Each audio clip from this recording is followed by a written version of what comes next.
రేవంత్ పరిపాలనలో ఏ విధంగా రాష్ట్రం కుదేలైపోయింది అనే దానికి సంబంధించి మనతో పాటు వాళ్ళ చర్చలో జాయిన్ అవుతున్నారు ఆర్థిక విశ్లేషకులు పాపారావు గారు. గుడ్ ఈవినింగ్ పాపారావు గారు. ఏం జరుగుతుంది అనుకోవాలి రాష్ట్రంలో? ఎటువంటి సిచ్యువేషన్ నెలకొంది అని అంటే, అద్భుతంగా అభివృద్ధిలో ముందంజలో ఉన్న తెలంగాణ రాష్ట్రాన్ని ఆల్మోస్ట్ దాదాపు చివరి దాకా తీసుకొచ్చిన దుస్థితి కనిపిస్తుంది. దీని అంతటికి కూడా ఏవేవి ప్రధాన కారణాలుగా మనం భావించాల్సిన అవసరం కనిపిస్తుంది? తాజాగా MOSPA నివేదికను బట్టి చూస్తే GSDP, తలసరి ఆదాయం, GST వసూలు ఇంకా తదితర అంశాలకు సంబంధించి మొత్తం వెనక్కి లాగిన పరిస్థితి మాత్రమే కనిపిస్తుంది. అంటే కొంచెం హ్యూమన్ ఇంట్రెస్ట్ స్టోరీ లాగా చెప్తానికి ప్రయత్నం చేస్తాను. ఎందుకంటే మామూలుగా వెస్ట్రన్ మీడియా తాలూకు బలం కూడా అదే. హ్యూమన్ ఇంట్రెస్ట్ స్టోరీ అనేది ఒక మనిషి తాలూకు కష్టాన్ని ఎగ్జాంపుల్ గా, ఒక మనిషి జీవితాన్ని అతని జీవితంలో జరుగుతున్న ఘటనల ఎగ్జాంపుల్ గా తీసుకొని దాని నుంచి స్టోరీ డెవలప్ చేసి జరుగుతున్న బ్రాడ్ గా మ్యాక్రో ఎకనామిక్ ఇష్యూస్ ని ప్రజెంట్ చేయడం అనేది ఒక సాధారణమైనటువంటి తెలివైనటువంటి మానవ కేంద్రిత జర్నలిజం. దానిలో భాగంగానే ఇప్పటికిప్పుడు ఒక గంట క్రితం నేను చూసిన ఘటన ఆధారంగా ఇప్పుడు మీరు మనల్ని ఎవరెత్తుతున్న ప్రశ్న, తెలంగాణలో GSDP వృద్ధి రేట్లో తెలంగాణ ర్యాంక్ పడిపోవటం, అలాగే పర్ క్యాపిటల్ ఇన్కమ్ గ్రోత్ లో కూడా తెలంగాణ ర్యాంకు 11వ స్థానానికి పడిపోవటం, అలాగే తెలంగాణ అన్ని విధాలుగా వెనక్కి నడుస్తుంది. ఈరోజు వెనక్కి నడుస్తుంది అనేది కనపడుతుంది. ఈ వెనక్కి నడవడానికి నేను గంట క్రితం చూసినటువంటి ఒక తార్కాణంతో దీన్ని చెప్తే బాగుంటుందేమో. ఎందుకంటే ఇందాక నేను ఆటో బుక్ చేశాను, ఆల్ ఇండియా రేడియోకి వెళ్ళాను, చిన్న ప్రోగ్రామ్ ఉండి వెళ్ళి రిటర్న్ వచ్చేటప్పుడు ఆటో బుక్ చేసుకున్నాను. బుక్ చేసుకుంటే అతను మహబూబ్ నగర్ నుంచి వచ్చిన కుర్రాడు, రాజు పేరు చెప్పచ్చు, పేరు పూర్తి పేరు చెప్పలేదు, మహబూబ్ నగర్ నాగర్ కర్నూలు దేవరకొండ బడ్జెట్ చెప్పాడు నుంచి వచ్చిన కుర్రాడు. అతనితో మాట్లాడాడు. ఇంకా రేవంత్ రెడ్డిని తీవ్ర స్థాయిలో విమర్శించాడు ఒకటి. దాంతో పాటుగా అతను చెప్పింది ఏంటంటే అతని స్టోరీ. నేను అడిగాను, నీకు పొలం ఏమైనా ఉందా, మీకు అక్కడ ఏమైనా ఉందా నీకంటే ఉంది అన్నాడు. మరి ఇక్కడ ఎందుకున్నావు? కొత్త ఆటో కొనుక్కున్నాడు, కొత్తగా ఆటో కొనుక్కుని తోలుతాడు, చాలా ఫ్రెష్ కొత్తగా కొనుక్కున్న ఆటో తెలుస్తుంది. ఇంకా దానికి నెంబర్ కూడా రాలా, 2,90,000 పెట్టుకున్నాడంట. మరి ఇక్కడ ఎందుకు తిరుగుతున్నావు, నువ్వు పొలం ఉంది కదా అంటే కొత్తగా వచ్చానని చెప్పాడు, ఈ మధ్య వచ్చానని చెప్పాడు. దానిలో అతను చెప్పింది ఏంటంటే, మాకు పొలం ఉంది కానీ ఇప్పుడు రేవంత్ రెడ్డి వచ్చినాక దానిలో నీళ్లు లేవు, పొలాలకి కావాల్సిన నీళ్లు కాలువల్లో లేవు, అందుకని గత్యంతరం లేని స్థితిలో మళ్ళీ హైదరాబాద్ వచ్చేసాను నేను చెప్పాడు. This is the story of Mahabubnagar youngster.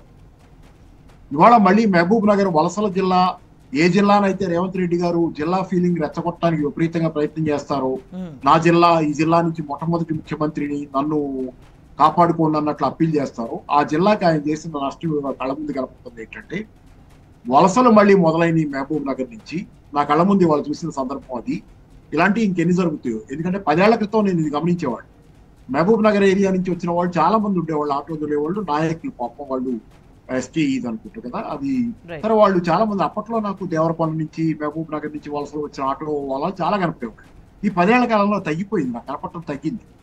అక్కడి నుంచి వలస వచ్చి 2-3 రోజులు ఇక్కడ ఉండి మళ్ళీ 2-3 రోజులు అక్కడికి పోయి పనులు చేసుకుని వాళ్ళు కనపడటం ఆగిపోయింది. పైగా ఏం కనపడిందంటే, KCR గారు ఉన్న 10 ఏళ్ల కాలంలో నాకు ఇతర రాష్ట్రాల నుంచి వచ్చి చుట్టుపక్కల పని చేసుకునే వాళ్ళు చాలా మంది కాదు. కొత్తగా మన రాష్ట్రం వాళ్ళు వలసలు పోవటం ఆగిపోయింది, వెళ్ళటం బయటికి. ఎక్కడికెక్కడ ఎవరు సుఖప్రదమైన జీవితం, గంభీరమైనటువంటి వాతావరణం, ఆర్థిక వృద్ధి, పచ్చని పొలాలు, చెరువుల నిండా నీళ్లు, కాలువల నిండా ప్రవాహం, ఎన్ని ఉన్న కాలం గడిచింది 10 ఏళ్ళు. తర్వాత బయట నుంచి వలసలు ఎక్కడ చూసినా కానీ చిన్న చిన్న కొట్లలో వీటిల్లో పనిచేసుకునే వాళ్ళంతా జార్ఖండ్ నుంచి వచ్చిన వాళ్ళు, ఒడిశా నుంచి వచ్చిన వాళ్ళు, నార్త్ ఇండియా స్టేట్స్ నుంచి వచ్చిన వాళ్ళు చాలా మంది ఉంటారు. ఇది మారి ఇప్పుడు మళ్ళీ తెలంగాణ వెనక్కి నడుస్తుంది. తెలంగాణ ముందుకు పురోగమనం ఆగిపోయింది, వెనక్కి నడుస్తుంది అనేది రేవంత్ రెడ్డి చేసినటువంటి అధ్వాన్నపు పాలన. దాన్ని అసలు ఏ రకంగా వర్ణించడానికి, జనం భాషలో వర్ణించాలంటే రేవంత్ రెడ్డి భాష అవుతుంది. మళ్ళీ జనాన్ని అలా అనం మనం, కానీ రేవంత్ రెడ్డి అంత అధ్వానంగా, ఆయన ముఖ్యమంత్రి స్థానంలో ఉండి హుందాగా గౌరవంగా మాట్లాడే భాష ఈ రోజు ఆయన మీద జనం ప్రయోగిస్తున్నారు, కడుపు మంటతో, బాధతో. కానీ ఇందాక ఆటో వాళ్ళ ఒక మాట కూడా అన్నాడు, ఏమన్నాడంటే, ఇలా జరగటమే మంచిదేమో, జనానికి KCR విలువ తెలిసింది అన్నాడు. ఇది నిజం, ఆ మాట అన్నాడు అబ్బాయి. అంటే తన కడుపులో ఇంత కష్టం పెట్టుకుని కూడా, తను వ్యక్తిగతంగా కష్టపడతా కూడా తెలంగాణ బాగు కోరతా, తెలంగాణ జనం కనువిప్పు కావాలి మాకు అనే బాధని అతను వ్యక్తం చేయడం చాలా బాధాకరమైన విషయం. ఎందుకంటే మళ్ళంటి వాళ్ళ కడుపు నిండిన వాళ్ళ మాట్లాడితే జనానికి ఇంతే కావాలన్నట్లు మాట్లాడినట్టుగా ఉంటుంది తప్పితే, కానీ అతను కష్టపడుతున్నాడు, అతని జీవితం చితికిపోయింది, అతను మళ్ళీ హైదరాబాద్కి వలస రావాల్సి వచ్చింది. కానీ అతను కూడా కేసీఆర్ విలువ తెలుసుకోవడానికి ఇదే తప్పనిసరి దారేమోనని మాట్లాడే పరిస్థితి. ఇంత దయనీయమైన స్థితిలో తెలంగాణ ఎంత దుర్భరంగా ఉన్నటువంటి స్థితి అంటే అమానవీయమైన కండిషన్. ఈ అమానవీయమైన కండిషన్ లో ఇప్పుడు పెద్ద మనుషులు మాట్లాడుతున్న కొత్త మాట. ఇంతకుముందు కేసీఆర్ గారిని పడిపోయిందాకా, ఆయన గవర్నమెంట్ ని పడిపోయిందాకా నిద్రపోకుండా అవిశ్రాంతంగా ఆయన మీద ఆరోపణలు చేసినటువంటి రకరకాలైనటువంటి హక్కుల సంఘాల నాయకులు అని చెప్పుకొని, ప్రజాప్రతినిధులు అంటే ప్రజల తరఫున అనఫిషియల్ ప్రతినిధులు, ఎన్జిఓలు అని చెప్పుకున్న వాళ్ళంతా ఈ రోజు కొత్తగా మాట్లాడుతున్న మాటలు ఏంటంటే కేసీఆర్ కంటే అధ్వానంగా ఉంది ఇప్పుడు. అంటే ఇప్పుడు అధ్వానంగా ఉందని చెప్తానికి వాళ్ళకి అభ్యంతరం లేదు, కానీ ఏంటంటే కేసీఆర్ కూడా బాగాలేడని చెప్పాలి. కానీ జనం అలా అనుకోవట్లా. జనం కేసీఆర్ చాలా బాగున్నాడు, కేసీఆర్ పారిపాల్సిన ఒక స్వర్గధామం, దాన్ని కోల్పోయామని ఫీల్ అవుతున్నారు. కానీ అహంకారం తగ్గినటువంటి మేధావులు, అహంకారం తగ్గినటువంటి పెద్ద మనుషులంతా ఈ రోజు ఆ పాలనా బాల, ఈ పాలనా బాల అంటే మరి ఏ పాలన కావాలి? బీజేపీ పాలన కావాలి వీళ్ళకి. ఈ లెక్క వీళ్ళ అహంకారాల లెక్కలో వీళ్ళు అది కోరుకుంటున్నారు. అంటే చాలా దురదృష్టకరమైనటువంటి మేధావుల అహంకారం ఈ రోజు చాలా దురదృష్టకరంగా తెలంగాణలో పరిణమిస్తుంది. తప్పులు చేసామని ఒప్పుకోలేనటువంటి దుస్థితిలో బతుకుతున్న మేధావులు అనేక మంది ఈ రోజు తెలంగాణలో ఉన్నారు. వాళ్ళు ఒప్పుకోగలిగితే వాళ్ళకు కూడా తెలంగాణలో గౌరవనీయమైన స్థానం, మళ్ళీ ఒక మొదటి అడుగు ముందుకెళ్ళడానికి వస్తుంది. అంటే పాపారావు గారు అంటే మేధావులు అనే వాళ్ళు ఒక సమాజ శ్రేయస్సు కోరే వాళ్ళలాగా ఉండే వాళ్ళు గతంలో, కానీ వాళ్ళు ఇప్పుడు డివైడ్ అయిపోయి ఎక్కడ తమకు లబ్ధి చేకూరితే అక్కడ అటువైపు మాట్లాడే విధంగా తయారైపోయింది పరిస్థితి. డివైడ్ అవటం కాదు ఇక్కడ. డివైడ్ అవటం కంటే వాళ్ళ అహంకారాలు, మేమే గొప్పవాళ్ళం, వాళ్ళ గొప్పవాళ్ళు అంటే మేధస్సు అనేది జనం. ఇప్పుడు మేధస్సు అంటే ఏంటి? జనం కంటే ముందు ఆలోచించడం, జనం గురించి సరిగ్గా ఆలోచించడం, జనం దగ్గర చల్లా చెదురుగా ఉన్నటువంటి జీవిత వాస్తవాలని పేర్చి కూర్చి ఒక దండగా గుర్చి మళ్ళీ జనానికి ఇవ్వటం. ఇదే కదా మావోయిస్ట్ భాషలో చెప్పాలన్నా, ఇదే మావో భాషలో చెప్పాలన్నా. మావో చెప్పింది ఏంటంటే జనం దగ్గర, జన జీవితంలో చల్లా చెదురుగా ఉన్న వాస్తవాలని ఏర్చి కూర్చి ఒక పూసల దండగా గుచ్చి మళ్ళీ జనానికి తిరిగి ఒక అర్థవంతంగా ఇస్తామని. ఇవన్నీ మానేశారు. వీళ్ళకి అసలు జనాన్ని ఏం మాట్లాడుకుంటున్నారు, జన జీవితంలో వాస్తవాలతో సంబంధం లేదు. వీళ్ళ ఇష్టానుసారం వీళ్ళు మాట్లాడితే అంటే పిల్లలకు ఉంటుంది. ఏది 10 నెలల వయసులో 9 నెలల వయసులో ఏముంటుందంటే నేను అరవగానే అమ్మ వస్తుందనే లెక్కలో ఉంటారు వాళ్ళు ఏడిస్తే. అదే ఆ లెక్కలో, ఎందుకంటే వాళ్ళు ఏడవగానే అమ్మ పరిగెత్తుకొస్తుంది కదా. అంతా ఇమ్మెచ్యూర్ అండ్ ఇన్ఫాంటైల్ ఆలోచన విధానంలో ఉన్నటువంటి వీళ్ళు మేము అనగానే, మేము చెప్పగానే జనాలు వింటారు, ఆయనకు పోలమంటూ వస్తారు అనే అహంకారపూరితమైన ధోరణిలో బతుకుతున్నారు. ఇది దుర్మార్గం. తప్పు చేశాం, తప్పు జరిగింది. ఆ రోజునటువంటి మంచి పరిపాలనను కోల్పోయాం. దానిలో ఏమైనా లోపాలు ఉంటే చెప్పండి, దిద్దుకుంటారు, ముందుకెళ్తుంది, పురోగమనం జరగాలి, మరింత మెరుగైన పురోగమనం జరగాలని కోరుకుంటుంటే దాన్ని పూర్తిగా కూలదోసి ఇంకా ఈ రోజు అహంకారం తగ్గక, మేము చేసింది తప్పని చెప్పలేక ఇంకా దాన్ని సమర్థించుకోవడం కోసం మాట్లాడటం అనేది చాలా దురదృష్టం. ఇప్పటికైనా నా అప్పీల్ మళ్ళీ మేధావులందరికీ, దయచేసి నాలాంటి ఒక సామాన్యుడు అప్పీల్ మళ్ళీ ఏంటంటే, దయచేసి మనం మారదాం. మనం ఎవరైనా తప్పులు చేస్తాం, తప్పులు ఒప్పుకుందాం, దిద్దుకుందాం, ముందుకెళ్దాం. అది మనకి మంచిది, జనానికి. రైట్. అంటే పాపారావు గారు 15 నెలల కాలం అంటే మరి పెద్ద సమయం ఏం కాదు. ఎందుకంటే రాష్ట్ర వృద్ధి రేటు ఎట్లా ఉండేది అని అంటే జిఎస్డిపికి సంబంధించి చూసుకుంటే టాప్ 3లో ఉంది. కానీ ఇప్పుడు 15 నెలల కాలంలో ఎక్కడికి వచ్చిందని అంటే 14వ స్థానానికి వచ్చింది. అంటే ఒక లాంగ్ టైము మెల్లమెల్లగా తగ్గుతూ వచ్చింది అని అంటే దాన్ని ఏమైనా అనుకోవచ్చు. కానీ ఇంత 15 నెలల కాలంలోనే ఢమాలని పడిపోయిందని మాట్లాడుకోవాల్సిన అవసరం కనిపిస్తుంది. ఏం చేస్తే, ఎంత దారుణమైన పరిపాలన ఉంటే 3వ స్థానం నుంచి 14వ స్థానానికి పడిపోయే దుస్థితి వచ్చిందని అంటారు? 3వ స్థానం మీరు చెప్తుంది జిఎస్డిపిలో అయితే 1వ స్థానం. నేను అనేది ఒకటే, ఇప్పుడు గద్దలు వాళ్ళన్న నేల ఇది. తెలంగాణలో ఈరోజు గద్దలు వాళ్ళని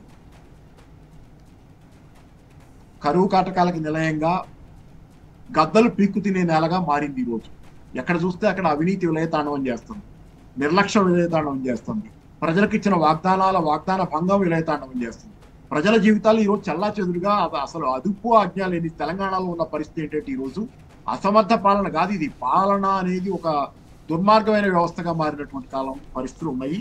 మరి ఆఖరికి కాంగ్రెస్ పార్టీ కూడా మీనాక్షి గారు వచ్చి ఆమె రివ్యూలు చేసుకునే పరిస్థితి.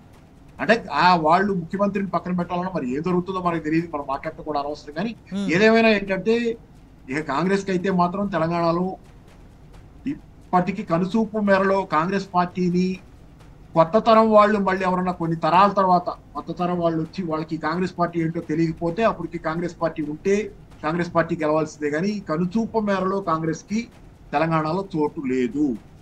ప్రజలు ఎన్నికలు కోరుకుంటున్నారు. మనం ప్రభుత్వాలు పడిపోవాలని ఎవరు కోరుకో, కానీ ఏంటంటే ప్రజలు మనసులో కోరుకుంటుంది ఎంత తొందరగా ఎన్నికల పండగ. ఈసారి మాత్రం ఎన్నికలు ఖచ్చితంగా పండగే కాబోతున్నాయి. ప్రజలకు ఎప్పుడు వస్తే అప్పుడు. అంత దారుణంగా ఉంది పరిస్థితి. ఎన్నికలు వచ్చినాయి అంటే చాలా సంతోషంగా ఉండబోతున్నారు అనే పరిస్థితి ఈ రోజు మనసులో ఉంది వాళ్ళకి. అది నిజంగా మామూలుగా ఎన్నికల పండుగని పిలుస్తుంటాము, అది నిజంగా పండగ కావచ్చు తెలంగాణలో ఏ రోజు వస్తే ఆ రోజు. ఎస్, అంటే చిన్న రాష్ట్రాల కంటే కూడా దిగజారిపోయిన స్థితి ఉందంటే కనీసం ఏ మాత్రం కూడా అభివృద్ధి జరగలేదు, ఏ మాత్రం కూడా అభివృద్ధి మీద రేవంత్ సర్కార్ దృష్టి సారించలేదు అని భావించాల్సిన అవసరం కనిపిస్తుందా పాపారావు గారు? అభివృద్ధి జరగకపోవటం కాదు, ముందుకు పోకపోవటం కాదు, ఎస్, వెనక్కి పోతుంది తెలంగాణ, వెనక్కి పోతుంది, ఉన్న చోట కూడా లేదు, వెనక్కి పోతుంది తెలంగాణ. అదే మీ గణాంకాలు కూడా ఏది చెబుతున్నాయి కదా, కేంద్ర గణాంకాలు కార్యక్రమాల అమలు మంత్రిత్వ శాఖ ప్రకారం గణాంకాలు ఏం చెబుతున్నాయి అంటే మేఘాలయ, ఛత్తీస్గఢ్, అస్సాంల కంటే కూడా దారుణంగా ఉంది తెలంగాణ పరిస్థితిని చెబుతున్నాయి. అది అసలు ఊహించగలమా? నార్త్ ఈస్టర్న్ స్టేట్స్ చాలా సమస్యలు ఉంటాయి, హిల్లీ ఏరియాస్, దానిలో విమానాలు వెళ్లాలన్నా లేకపోతే రవాణా చాలా కష్టసాధ్యమని చాలా కాలం పాటు నిర్లక్ష్యం చేయబడ్డాయి. అట్లాంటి రాష్ట్రాల సరసన ఈ రోజు ఇది పరిస్థితి. అంటే అహంకారంతో తాను నిల్చున్న, తాను కూర్చున్న కొమ్మనే నరుకుంటా వెళ్తుంది కాంగ్రెస్ అని భావించాల్సిన అవసరం కనిపిస్తుందా? అహంకారమే కాదు, అవినీతి ఆరోపణలు కూడా బలంగా వస్తున్నాయి కదా, కేవలం అహంకారమే కాదు. తెలంగాణ చిన్నాభిన్నం అయిపోతుంది, అవినీతి కూడా ఉందనేది ఆరోపణలు బలంగా వినపడుతున్నటువంటి పరిస్థితిలో తెలంగాణలో ఈ రోజు ఏం జరుగుతుందనే దగ్గర మరి అప్పులు తెచ్చారు, మనకే కనపడుతున్నాయి 1,50,000 కోట్ల అప్పులు లెక్కలు కనపడ్డాయి. అలాగే ఎంతో కొంత ఆదాయం అయితే వచ్చింది పనుల ద్వారా. మీరు ఈ ఆదాయం అంతా ఏమైందనే ప్రశ్న ఎన్నోసార్లు వేసుకున్నాం కదా, ఏమైందనే ప్రశ్న దగ్గరే క్వశ్చన్ మార్క్ అవినీత అనే క్వశ్చన్ మార్క్ కూడా ఖచ్చితంగా వస్తుంది కదా. కాబట్టి ఈ రోజు నిర్లక్ష్యం లేకపోతే అహంకారం మాత్రమే కాదు ఇక్కడ జరుగుతుంది, అహంకారం మేధావులది. తెలంగాణలో కొంతమంది మేధావులు అహంకార పూరితంగా ఆ రోజుని ఈ రోజున ఒకేలాగా కలిపి కట్టేసి లెక్కలేస్తున్నారు. ఎందుకంటే తమ ఉద్దేశం తప్పని ఒప్పుకోలేక ఇంకా అదే కొనసాగిస్తున్నారు. వాళ్ళకి అవినీతి లేకపోవచ్చు ఆ మేధావులకి, కానీ ఇక్కడ ప్రభుత్వంలో ఉన్న చాలా మంది అవినీతి పనులు అనేది యూట్యూబ్ వీడియోలో ఎన్నిట్లో వింటున్నామండి మనం, 20% అని, 8% అని, 10% అని పర్సెంటేజ్ చెప్తా మాట్లాడుతున్న పెద్దవాళ్ళు చాలా మంది ఉన్నారు. ఈరోజు ఇట్లా జరుగుతుంది అనేది ఆక్రోశం వినపడుతుంది. కాబట్టి అవినీతి కూడా ఉంది దీనిలో, అవినీతి, నిర్లక్ష్యం, ఆశ్రిత పక్షపాతం నుంచి అన్ని ఉన్నాయనేది అనుకోవాల్సి వస్తుంది. అండ్ ప్రధానంగా జిఎస్టీ వసూళ్లకు సంబంధించి కూడా ఈ ఆదాయం పూర్తిగా తగ్గిపోయిన పరిస్థితి కనిపించిందంటే ప్రభుత్వం మీద నమ్మకం అనేది పూర్తి స్థాయిలో పోయిందని భావించాల్సిన అవసరం కనిపిస్తుందా పాపారావు గారు? ప్రభుత్వం మీద కాదు, జీవితాలు అతలాకుతలం అయిపోతాయి. ప్రభుత్వం మీద నమ్మకం ఎప్పుడో పోయింది, ప్రభుత్వం మీద నమ్మకం కాదు ఇప్పుడు కిందకి పడిపోతున్న జీవితాన్ని. ఉంటది కదా జారుడు బల్ల, పార్కుల్లో అవి ఉంటాయి కదా జారుడు బల్ల మీద కిందకి పోతుంది జీవితం. ఇక్కడ మధ్యలో ఎలాగాలో నిర్ణయించుకోవాల్సిన పరిస్థితి, ఎలా ఆగగలం, కింద పడిపోకుండా ఈ దొండుకుంటా కింద పడిపోయే పరిస్థితి నుంచి ఎలా ఆగగలమా లేదా అని నిర్ణయించుకునే పరిస్థితి. ప్రభుత్వం ఉన్నంత కాలం ఇదే ప్రశ్నలో ఉంటాం మనం. సో అంటే ఒకవైపు నివేదికలన్నీ కూడా వాస్తవాలను ఈ విధంగా బట్టబయలు చేస్తూ ఉంటే రైజింగ్ అంటూ, తెలంగాణ రైజింగ్ అంటూ ఇంకా అబద్ధాలు ప్రచారం చేసుకుంటా పోతుంది ప్రభుత్వం. మరి ఈ వైఖరిని ఎట్లా అర్థం చేసుకోవాల్సిన అవసరం కనిపిస్తుంది? అంటే ఏ వాస్తవం ఎట్లా ఉన్నా సరే మేము అబద్ధాలు మాత్రమే చెప్తాం, అబద్ధాలు మాత్రమే ప్రచారం చేస్తాం అనే దాన్ని ఇంకా కొనసాగిస్తూనే ఉందని ఆలోచించాలంటారా? తెలంగాణలో కొందరు రైజింగ్, కాంగ్రెస్ లోని కొందరు రైజింగ్, అలా అర్థం చేసుకోవాలి. అంతేగాని అక్కడ మీరు ఫిల్లింగ్ ద బ్లాంక్స్ అనమాట, ఆ బ్లాంక్ ఫిల్ చేసుకోవాలి మీరు. తెలంగాణలో కొందరు రైజింగ్, ఆ కొందరు ఎవరు?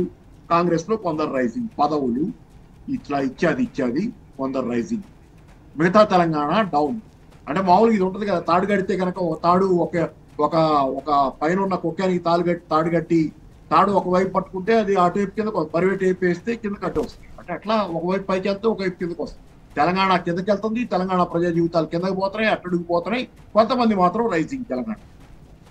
ఎస్, అంటే ప్రధానంగా అధిష్టానానికి ముడుపులు పంపించడం అనేదే ప్రధాన సమస్యగా చాలా మంది భావిస్తున్న సందర్భంగా అనిపిస్తుంది. సో ఈ అంశానికి సంబంధించి కేవలం ముడుపులు పంపించడానికి మాత్రమే మిగతా అధికారాన్ని వాడుతున్నారు తప్ప ప్రజల ప్రయోజనాలు ఉండే విధంగా, కనీసం సంక్షేమ పథకాలు అమలయ్యే విధంగా, ప్రజల కనీస అవసరాలు తీర్చే విధంగా ప్రభుత్వం ఎక్కడ ఆలోచన చేయట్లేదు అని ఆలోచించాల్సిన అవసరం ఉందా? అంటే ఇక్కడ క్విడ్ ప్రో కో, ముడుపులు పంపిన వాళ్ళు తమ ప్రయోజనాలు తమ చూసుకుంటారు కదా, ఊరికే ఢిల్లీకి పంపారు కదా. వాళ్ళకేదో పంపారు, వీళ్ళ ప్రయోజనాలు వీళ్ళు చూసుకున్నారు. మధ్యలో తెలంగాణ నాశనం అయింది. ముడుపులు పంపే కార్యక్రమానికి ఇప్పుడు ఢిల్లీలో ఉన్న పెద్ద మనుషులకి ముడుపులు ఇప్పుడు అత్యవసరంగా లేనప్పుడు మీనాక్షి గారు వచ్చారు హైదరాబాద్ అనుకోవాలి. ఎందుకంటే మీకు అక్కడ ముడుపులు ఎలక్షన్ల సమయంలో, ఢిల్లీ మహారాష్ట్ర ఎన్నికల సమయంలో డబ్బులు అవసరమైంది, ఖర్చు పెట్టాల్సింది. ఇక్కడ నుంచి కర్ణాటక నుంచి తీసుకెళ్లారనేది ఆరోపణలు అన్ని విన్నాం. ఈ రోజు అదంతా అయిన తర్వాత చాలా పవిత్రంగా ఉన్నట్టుగా ఢిల్లీ నుంచి వచ్చి ఇక్కడ కబుర్లు చెప్పడానికి గాంధీయన్ మీనాక్షి గారిని పంపించి ఇక్కడ మనకి కాంగ్రెస్ పార్టీలో ఏదో రివ్యూలు చేస్తున్నట్టు, ఏదో లోపాలు కొత్తగా కలుపుతున్నట్టు. ఇన్నాళ్ళు చూడలేదా, వాళ్ళకి తెలియదా? ఉడుపులు అందినంత కాలం అవసరమైనంత కాలం ఇక్కడ తప్పులు వాళ్ళు పట్టించుకోవాలా, ఏం చేసుకుంటే అది చేసుకోండి అన్నట్లు ఉన్నారు. ఈ రోజు అవసరం ప్రస్తుతానికి తాత్కాలికంగా బ్రేక్ పడింది. కాబట్టి ఏంటంటే ప్రస్తుతం ప్రక్షాళన పేరుతో ఈ క్రమంలో ఎవరు నష్టపోయారు? తెలంగాణ నష్టపోయింది. వాళ్ళకేం పోయింది? వాళ్ళు ప్రక్షాళన అంటారు, ఇక్కడ అధికారంలో ఉన్న వాళ్ళు ఉంటారు, పక్కకు పోయిన వాళ్ళు పోతారు. పక్కకు పోయిన వాళ్ళు కూడా ఏదో ఒకటి బాగుపడిపోతారని అనుకోవాలి. ఉన్నవాళ్ళు మళ్ళీ ఇలాగే కంటిన్యూ చేస్తారా, ఎలా చేస్తారనే చూడాలి. సో అంటే ఇన్ఛార్జ్ అని ఒక మాట మాట్లాడము, లేకపోతే అధిష్టానం గురించి అని మాట్లాడము, ఇవన్నీ కూడా కేవలం ప్రజలను మభ్యపెట్టడానికి మాత్రమే కాంగ్రెస్ యూజ్ చేస్తున్న స్ట్రాటజీస్ అని భావించాల్సిన అవసరం కనిపిస్తోందా పాపారావు గారు? అంటే మరి అంటే ఏముంది, ఇన్ఛార్జీలు వస్తారు, రివ్యూలు వేస్తారు, వాళ్ళకు కూడా ఇన్ని రివ్యూలు వేసుకుంటున్నారంటే వాళ్ళకు కూడా ఏదో భయాలు ఉన్నాయి లోపల. అక్కడ అసలు వాస్తవాల్లో ఏదో ఆందోళన కలిగించే రకరకాలైన విషయాలు ఉన్నాయి. సరిగ్గా గాంధీయన్ ఇప్పుడు అంతిమంగా రకరకాలైనటువంటి ఇన్ఛార్జీలు అయిపోయారు. గాంధీయన్ ప్రజల్లో ఆమోదం ఉన్న గౌరవనీయమైన మన అన్నా హజారే లాగా కనపడుతున్నారు. వచ్చారు ఈ రోజు. వచ్చినా ఏమవుతుంది? ముఖ్యమంత్రిని మారుస్తారు అనుకోండి, ఒకవేళ మారుస్తారు, మనకు తెలియదు ఏం చేస్తారో కానీ మారుస్తారు, లేకపోతే రివ్యూలు వేస్తారు. ఆ ఒక్కామో గాంధీయన్ అయితే ప్రపంచం అంతా మారిపోదు కదండి, ఇక్కడ ఉన్న వీళ్ళంతా మారిపోరు కదా. ఆవేదో మాస్క్ అలా ఉపయోగపడుతుంది, మాస్క్ లాగా. అంటే తాజాగా హెచ్సియు భూముల వివాదం నేపథ్యంలో కాంగ్రెస్ అధిష్టానం వైఖరి ఎట్లా ఉందనేది స్పష్టమైందని అనుకోవాలంటారా పాపారావు గారు? ఎందుకంటే తెలంగాణలో ఏ సమస్య వచ్చినా కూడా అధిష్టానం అంటే ఏదో ఒక హోప్, అంటే ఇంకా అధిష్టానానికి ఈ విషయం పూర్తి స్థాయిలో తెలియదనో, అధిష్టానం స్పందించాలనో, అధిష్టానానికి తెలిస్తే బాగు చేస్తారో, మొట్టికాయలు వేస్తారో, కొంత పరిస్థితి చక్కదిద్దుకుంటుందని ఏవేవో గతంలో మాటలు ఉండేవి. కానీ ఈ హెచ్సియు భూముల వివాదం వచ్చిన తర్వాత దేశవ్యాప్తంగా కూడా తీవ్రమైన వ్యతిరేకత వచ్చిన తర్వాత కూడా మరి అధిష్టానం నుంచి ఎటువంటి స్పందన ఉంది, ఏం జరుగుతుందని మనం చూస్తూనే ఉన్నాం. సో అల్టిమేట్ గా ఇది కాంగ్రెస్ బిహేవియర్ అని, ఇది కాంగ్రెస్ బిహేవియర్ ఇట్లానే ఉంటుందని అనుకోవాలా? వీళ్ళు వాళ్ళ గురించి ఏమైనా చెబుతారని భయం ఉందేమో, మనకు తెలియదు కదా, ఎవరి భయాలు ఏంటో తెలియదు మనకి. అయితే ఇది పరిస్థితి, ఉన్న పరిస్థితి. హెచ్సియు ఎంత అయింది, హెచ్సియు సుప్రీంకోర్టు మొట్టికాయలు వేయటం దాటి ఆ స్టేజ్ కూడా అయిపోయింది. ఆ స్టేజ్ దాటి ఇంకా చాలా విషయాలు అనఫిషియల్ గా అనేక విషయాలు బయటకు వస్తున్నాయి. ఈ విషయాలు మరి అవన్నీ బద్దలైతే ఎక్కడికి పోద్ది పరిస్థితి అనేది నేనేదో, నాకు కూడా ఒకటి వాట్సాప్, నేనేం కోట్ చేయను దాన్ని, కానీ ఇప్పుడు నాకు అనఫిషియల్ కాబట్టి నేను దాన్ని కోట్ చేయను. వాట్సాప్ మెసేజ్ వచ్చింది ఇట్లాంటి పరిస్థితి ఉంది అనేది. ఇక్కడ ఇది ఆ భూములు ఎట్లా ఏమైంది ఇప్పుడు ఉన్న పరిస్థితుల్లో ఏం చేయాల్సిన అవసరం కనిపిస్తుంది? అంటే ఇప్పటి వరకు రాష్ట్రాన్ని పూర్తిగా విధ్వంసం చేసింది కాంగ్రెస్ అనేది చాలా స్పష్టంగా అర్థమవుతుంది. అనేక నివేదికలు పదే పదే ఈ విషయాన్ని బట్టబయలు చేస్తూనే ఉన్నాయి. ప్రభుత్వం ఎన్ని విధాలుగా అబద్ధాలు ఆడినప్పటికీ కూడా. సో ఇప్పుడు పరిష్కారం ఏంటి అంటే ఏం ఆలోచించాల్సిన అవసరం కనిపిస్తుంది? ఏముంటుందండి, ఇప్పుడు వాళ్ళు ఏదో ముఖ్యమంత్రి మాక్సిమం చేయగలిగింది కాంగ్రెస్ అలవాటు ప్రకారం బీజేపీ కూడా నేర్చుకుంటుంది అదే అలవాటు. ముఖ్యమంత్రిని మార్చుకుంటారు, మామూలు అయితే అలవాటు. ఇక్కడ ఏం చేస్తారో మన తెలంగాణలో ఏమవుతుందో మనకు తెలియదు. వాళ్ళే అసలు ఏ సమీక్షలు చేస్తున్నారో కూడా మనకు తెలియకపోయినా అది మామూలు వాళ్ళు చేసే పద్ధతి. అంత మాత్రాన పరిస్థితులు ఏం చక్కబడతాయి చూడాలి. చక్కబడాలంటే ముందు కాంగ్రెస్ హైకమాండ్ తన తీరు మార్చుకోవాలి. ఒకటి ఇక్కడ నిజాయితీ పరులని ఎవరైతే నిజాయితీ పరుడు సమర్థుడు కూడా కావాలి. మరి ఎవరు వస్తానని ఒకవేళ అట్లాంటి ఎవరు చేయదలుచుకున్నా, లేకపోతే ఇంకా మరి ఏం చేస్తారనే మనం చెప్పలేం. కానీ ఏంటి మనకెందుకు కాంగ్రెస్ పార్టీ ఇంటర్నల్ ఇది అని. కాకపోతే ఏంటంటే ఇప్పుడు మనం అసలు కాంగ్రెస్ పార్టీ కాస్త హైకమాండ్ కనుక జనాల గొంతుకు వినదాల్చుకొని వింటే కనుక ఇక్కడికి వచ్చి వాళ్లే వింటే స్వయంగా, ఎందుకు వాళ్ళకి రావడానికి కూడా మొహం జలటం లేదేమో. ఎందుకంటే రాహుల్ గాంధీ వచ్చి మళ్ళీ అశోక్ నగర్ పోలేడు, ప్రియాంక గాంధీ వచ్చి నిరుద్యోగ వృత్తి మాటలు మాట్లాడినందుకు జవాబు చెప్పలేరు. అంటే పాపారావు గారు, రాహుల్ గాంధీ అశోక్ నగర్ కి రావడం కాదు, అశోక్ నగర్ నిరుద్యోగులు వాళ్ళు ఢిల్లీలో పోయి అక్కడ వాళ్ళు కూడా ఆందోళన చేస్తున్న పరిస్థితి, కనీసం స్పందన లేని సిచ్యువేషన్. అది కాంగ్రెస్ హైకమాండ్ పరిస్థితి తెలంగాణ పట్ల. అవును, అందుకని ఏంటంటే వాళ్ళు బాగా వాళ్ళు నిజంగా నిజాయితీ ఏమన్నా ఏమో, ఏ అంతరాత్మక మారుమూల ఎక్కడైనా కనుక వాళ్ళకి ప్రజల పట్ల ప్రేమ నిజాయితీ ఉంటే రిఫరెండం అడగాలి జనం దగ్గరికి. ఇప్పుడు ఆ సీట్లు ఉన్నాయి కదా, ఏదైతే మన స్పీకర్ ముందు ఉన్నాయి కదా, స్పీకర్ ముందు డెసిషన్ కోసం ఉన్న ఫిరాయింపు సీట్లు ఉన్నాయి కదా, దాని విషయంలో ఒక నిర్ణయం తీసుకొని కనీసం దాన్ని రిఫరెండంగా పెట్టుకుని జనం దగ్గరికి వెళ్ళి వస్తే మంచిది. అంటే ఇప్పటికే కాంగ్రెస్ ప్రజాప్రతినిధులు ప్రజల్లో తిరగలేని పరిస్థితి. కేవలం వాళ్ళ కార్యకర్తలు వాళ్ళ టీమ్స్ని పెట్టుకుని వీళ్ళ ఎంతో నామకే వాస్తే పోవడం తప్ప నిజంగా ప్రజల్లోకి వెళ్ళలేని ఒక దుస్థితి నెలకొంది. ఎందుకంటే ఎక్కడికి పోయినా కూడా సంక్షేమ పథకాలకు సంబంధించి, ఇచ్చిన హామీలకు సంబంధించి నిలదీస్తున్న పరిస్థితే కనిపిస్తుంది, ఆందోళనలు చేస్తున్న పరిస్థితి కనిపిస్తుంది. ఇచ్చిన హామీలు అమలు చేయకపోవడం వల్ల ఎట్లా జనజీవనం విధ్వంసమైందనేది ఏ సామాన్య ప్రజలను అడిగినా వాళ్ళే గంటలు నాన్ స్టాప్ మాట్లాడే ఒక సిచ్యువేషన్ నెలకొంది. కనిపిస్తోంది. సో ఇటువంటి దుస్థితి నుంచి కాంగ్రెస్ కి నిజంగా బయటపడేసే ఆలోచన ఉంది అంటారా? ఎందుకంటే కానీ రివర్స్ లో కొత్త కొత్త వివాదాలు తీసుకొస్తా ఉంది, కొత్త కొత్త అటెన్షన్ డైవర్షన్ కార్యక్రమాలకు పాల్పడుతుంది, కొత్త కొత్త అంశాలు తెర మీదకు తీసుకొస్తుంది. సో ఇక ముందు అభివృద్ధి ఎక్స్పెక్ట్ చేయకూడదు కాంగ్రెస్ నుంచి అనే సంకేతాలు వినిపిస్తున్నాయని అనుకోవాలా పాపారావు గారు?